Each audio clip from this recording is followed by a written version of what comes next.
Welcome to Nebula's Galaxy, my little stars. This channel, or this podcast, is going to be a new project I am working on that I hope can eventually grow. I want it to start raw, real, and evolving later on as things grow. I am Nebula Rose. That is my artist name. That is what I will go by in the podcasts, although sometimes people do call me the nickname Nat, N-A-T. It's like the annoying bug, but without the G. That is what I would go by as nickname, but Nebula Rose is my artist name. You can call me that. Nebula Rose was inspired by my idea of my universe, my mind, my consciousness, feeling like it needed to be its own little nebula, its own little galaxy. And I mean, I'm just gonna be honest, I'm biased. I've loved roses my entire life. I think they're the most beautiful flower in creation. So I always pictured a nebula made in the shape of a rose representing my personality. So that's why I chose that as an artist name. I later found out that it also lined up with interesting queer identity that I researched later, but that's a whole different topic. We're not going to get into that right now.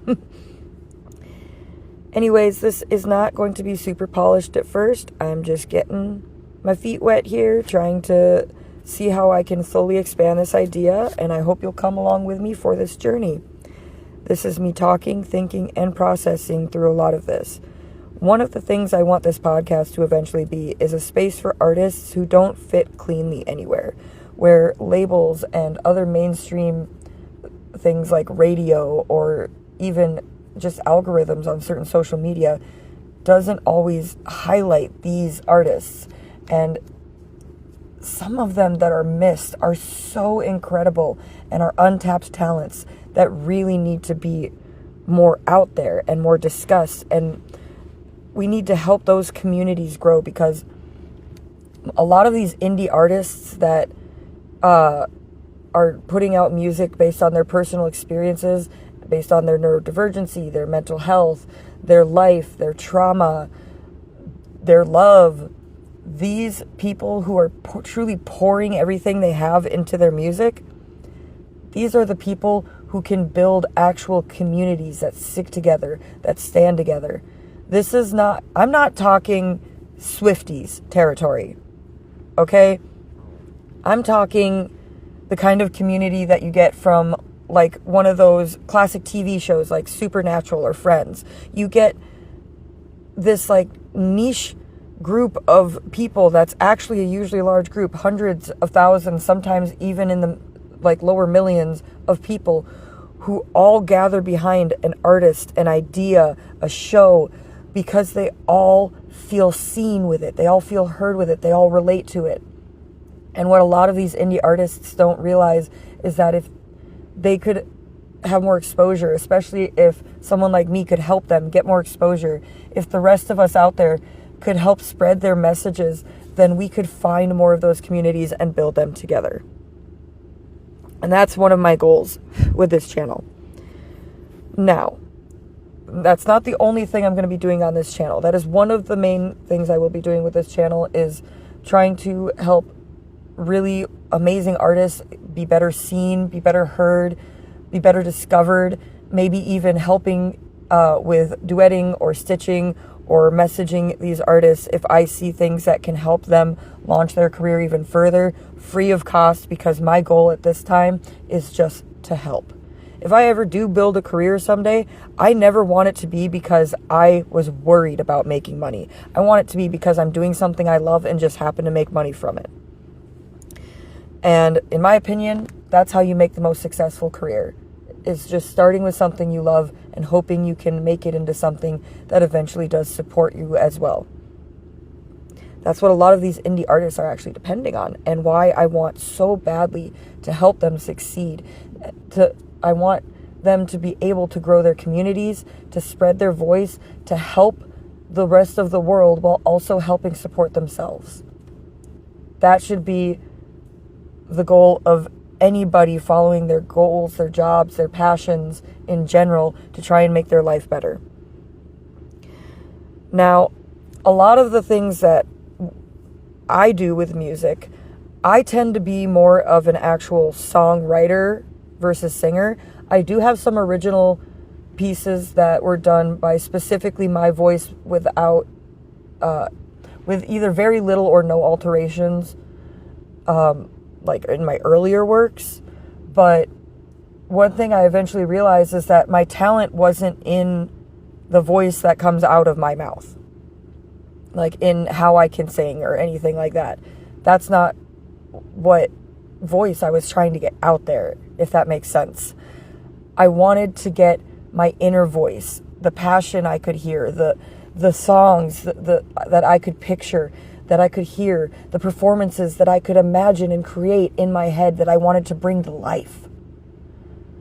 The things that I didn't care if my name was on it, if my voice was on it. I just wanted it to be real and to be part of this lived experience. And so I tend to write more for voices that aren't my own than for my own voice. For example, one of the songs I wrote was written with the actual band and artist Citizen Soldier in mind. Very underrated, very amazing, really hard rock grit. The main person of that whole group, the lead singer of Citizen Soldier, he's an actual psychologist. And so he's taking from the experiences that he and his patients share or talk through, and he's putting that out there so he can help not just his patients, but everyone else that hears his music process, be able to feel these things, be able to understand themselves, love themselves in different ways. And that's why one of the songs I wrote, I literally pictured and could hear him singing it. The song didn't work quite right without his voice. So even though I produced and put it out where I sang the audio prompt, I used the text prompt, I used the music beats coding, I did all of that with these different tools, and I tried to have my audio prompt where I tried to sing it as close to how he would as I could, and then having the tools transform my voice so that it could actually be as close to what I wanted as it could. It still could not 100% reach exactly what he could do to that song, what he could make it. And that's why I think that AI tools are amazing, helpers and tools for certain artists that want to help improve or polish their work. But my experiences, if nothing else, have proven how much AI cannot replace the artist, and they never fully can. And we shouldn't be scared of that, because none of the music that is truly epic, soul-binding, and personal can be 100% done without an artist being part of the process at some degree. No matter what. All of the epic things that I have been able to make with the help of AI tools, I have already had them analyzed, and they could not have been done without my input, without my voice guiding it. And I don't mean my singing voice. I mean my internal voice, my thoughts, the way I process things, the way I already stage everything, the way I know where someone's breath needs to break, where someone's voice needs to crack, where this line needs to sound slightly more stretched than another. It's knowing those specific things, understanding the patterns in a way that AI never could, because you can see and hear and feel it organically in a way that a computer can't. AI is the perfect companion to help you with that analyzation, but you are the one that drives it. Humans are the ones who program AI in the first place. So I don't know why everyone thinks AI can do all these things without humans. But anyway, my point there is that a lot of these artists that are getting out there and putting out their music that can use their own voice in such a way, I want to make sure that they can reach the audiences they need to. I want to make sure their voice reaches the potential it can. I want to see people do what Sky Daddy did. I don't know if you've ever heard of that artist. It's Sky, and then the name Daddy is DXDDY instead of DADDY. And so she is someone who had one of the most incredible transformations artist-wise that I've ever seen. She started by just being interested in music, being interested in singing. And all she did was start out with parodies, with following trends, with just following the flow to get her voice out there enough to get people kind of drawn in. And she was so smart to do that because she didn't show people who she was as an artist right away. She drew them in first. She made them like get pulled into her magnetic personality and the way her voice is so beautiful and can come off so wonderful and perfect and polished. And then she waited till she had those fans to then do basically a weeding out. She finally released songs like Puppet Master, which were these gritty, depth, trauma core songs. She is one of the people who helped invent trauma core. Now, she's not the only one. There were other artists out there before this tag became a regular thing, before this genre became something spoken about. But she was one of the first people to be labeled as a trauma core artist when that was becoming a thing. She's probably one of the best representations of what trauma core is that I could ever give as an example, honestly. I think another good style of a mixture of hip-hop and trauma core would be Ren. If you've heard the artist Ren. If you haven't, looking up the song Hi Ren will tell you exactly what I mean when I'm talking about trauma core mixed with hip-hop. He did that absolutely perfectly, chef's kiss. Some people can't always relate to some of those darker songs, so it's good to be able to have an appreciation and an ear for multiple genres of music. Because there can be people like Sky Daddy and Ren. There can be more rock, dark music like Citizen Soldier. They all have incredible things. There can be more passionate, almost EDM piano mix like Livingston, who was also incredible. But then you can go completely different directions. Let's see here. What's some good examples I can give? Before Jax got big, she was very underappreciated as an artist. She has a lot of really upbeat, great, sassy music.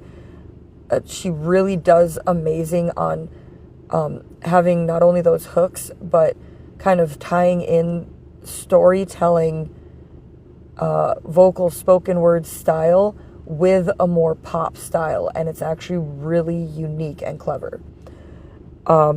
So those are some of the artists that I've already named that have just been some of my inspiration for starting this entire project in the first place.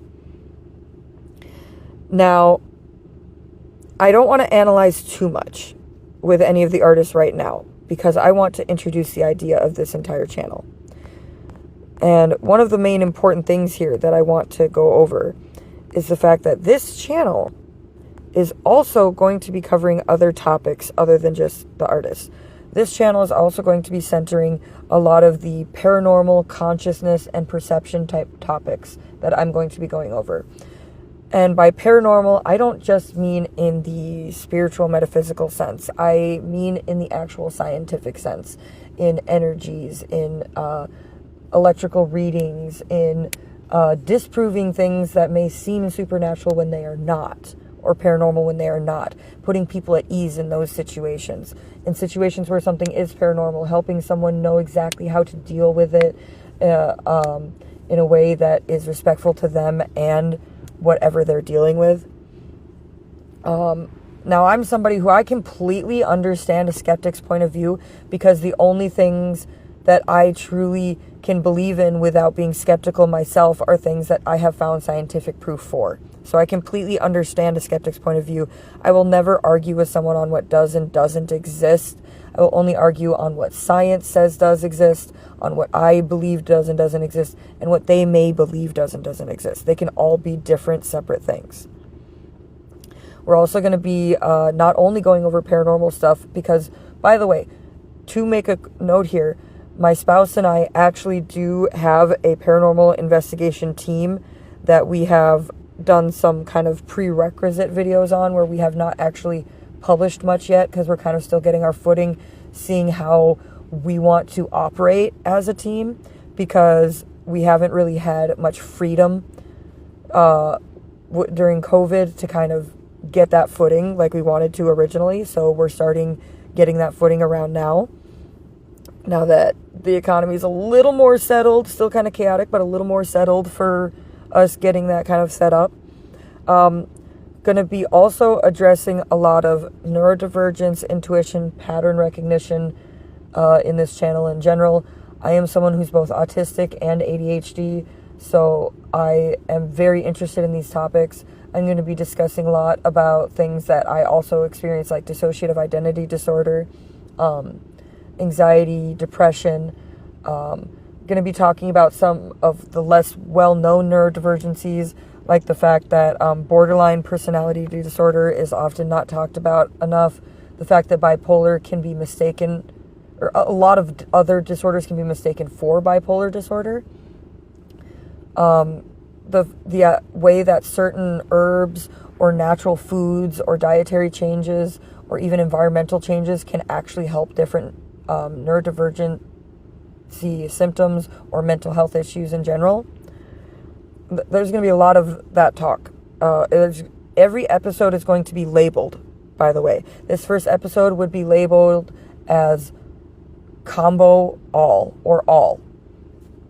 And future episodes will have specific labels to help out. Now, I want to be very clear here because I have the episode labels written down to make sure I can tell you exactly what they will be. Episodes that are only about paranormal things will be labeled with a P. Episodes that are about specifically music, artists, and the industry will be labeled with an M. Like M as in music. Things about neurodivergence, psychology, and lived experience will be labeled with an N as in neurodivergence. Things that are about spirituality, metaphysical things in general will be labeled with an S or spiritual. Now, there will also be combo rules. If an episode covers music and neurodivergence, paranormal with the spiritual, there will be labels like M plus N or P plus S or M plus N plus S for a deeper crossover. Anything that encompasses all four of the topics will be labeled as combo all or just all for a more full spectrum episode. That way, if you are only interested in certain topics that we are discussing here, you can pick and choose which episodes you would like to listen to and which ones do not align with what you want to hear. Now, one of the things here that I did want to go over is the fact that sounding unpolished does not mean unskilled. A lot of artists that don't sound like they've been polished in a studio, a lot of people assume that that means they lack skill. But a lot of the time, it simply means that their voice is being misunderstood, that they don't quite have their essence as an artist coming out in the way it needs to yet, that they're still building. And that's okay. A lot of artists never reach their peak early on in their career. Most artists have to get to the point where they've already gotten fairly popular before they reach that peak. Now, it's not a guarantee, but that's just the way it typically goes. One thing I wish a lot of indie artists knew about earlier is the fact that building a community, not just around your music, but around why you write your music, who you write your music for, the emotions, the life experiences that your music represents. That's what the community needs to be built around, not just the music itself. Because that creates stronger bonds. That creates fans that don't just like what you have to say, but they are in it with you. They are living the experience with you. They are part of your musical journey, not just people listening to it, but people becoming part of the music, becoming part of that journey, becoming part of what makes your essence as an artist. And so that is what I want most artists to remember there. Now, there will be solo episodes There will eventually be conversations where I hope to eventually have guests or at least questioned interviews. I hope to eventually be supporting other artists in any way I can. If this podcast does somehow eventually make money at some point, I want that money to go into building an actual company or studio that helps these artists the way they deserve. The artists that other agencies and studios turn down. Now that's only if this podcast got extremely successful. If it gets barely successful and I'm making pocket change, it'll just be pocket change that I use, and where most of it will probably be going towards a mixture of my music and donating to other artists randomly. Kind of like 50-50 on that probably. Whereas if it goes big, it actually makes it huge, then yes, that is a goal I would love to be able to achieve, to help those other artists truly bloom, truly inspire the world in the way that they can with the right exposure. It has been a wonderful time talking to all of you. I do hope that you will come and listen to further episodes in the future. I hope that you have had a wonderful time today hearing where we are planning to go with this. And I hope that I was able to explain everything eloquently enough. If you have any questions, you can send comments. This podcast will not only be on Spotify, but on YouTube, possibly other places, but those are going to be the main places. So I suggest if you have comments, suggestions, or any critiques, any things you would want, any requests on artists you would want to be featured, to either message. I don't know if you can message through Spotify. Otherwise, I know you can definitely comment on the YouTube. And that would be very much appreciated. The YouTube podcast will be under the same name as the Spotify podcast, Nebula's Galaxy. And just as a final note here, all of you are meant to shine like bright, beautiful stars. And I hope that in this space, in this galaxy, you feel like you can do that. Have a wonderful day.